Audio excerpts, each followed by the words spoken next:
Ito. Oh. Patapos na yung ating kalsada.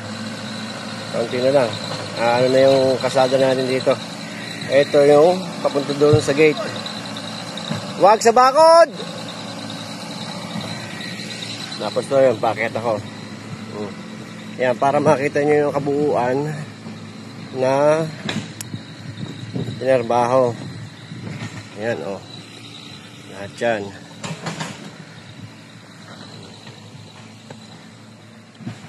Yan. Yan, lahat ng ano na yan, ibabaw na natin yan. Ito ang susunod natin ipapalinis. Yan. Ano kahit medyo binilis ako ang lakad kasi kaya na medyo mabagal ang lakad ko. Yan, yan ang papalinis natin. Wala na tayo makikita ang bull dito, tinanggal na. Yan na natin, nag-iisa. Tapos, kalsada, palikod, diretso lang yun.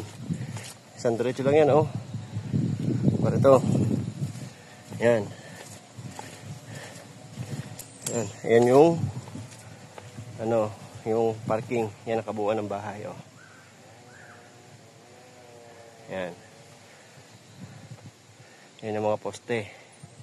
Ito pa yung mapalinis natin, yung kabila. Nandun yung tinaniman namin na saging. Kita na naman dito pag ano. Pero hindi man maano yun kasi kakamuti na lang naman yun. Yan. Yan, oh. Ito. Yan, napapalinis natin. Ito yung kalsada natin, oh. Naman, ang ganda ng pagkakaano. Pag magaganto natin lahat ito, napakalinis ng tingnan. Oh. Yan. Ito. Oh. Yan. Kaling ulo ko sa baba. Medyo madulas. Yan. Ito. Ito yung ating cyclone. Maayos pa naman. Ito, hindi ko na pinadiretso dito yung backhoe. Kasi tuwid naman to. Patag naman to. Maglilig pa tayo ng bayad pag pinadiretso ko pa. Tapos dito, yan. Yan ang lilinisin ko na lang. Para kung sakali may pabalikan. Kawaya-kawaya lang naman yan. Ayan.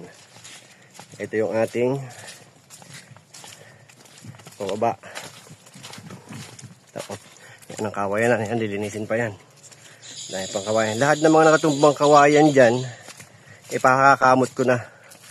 Para makikita malinis yung pinakapuno ng kawayan. Dito, ito yung malalim tong lusong na mga bato. Yan yung pinakalikod. Yan yun. Yan. Yan. Pabalik na ulit ako.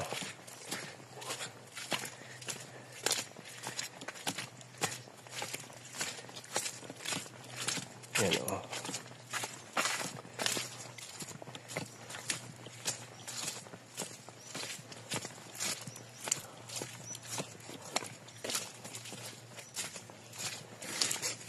Yan.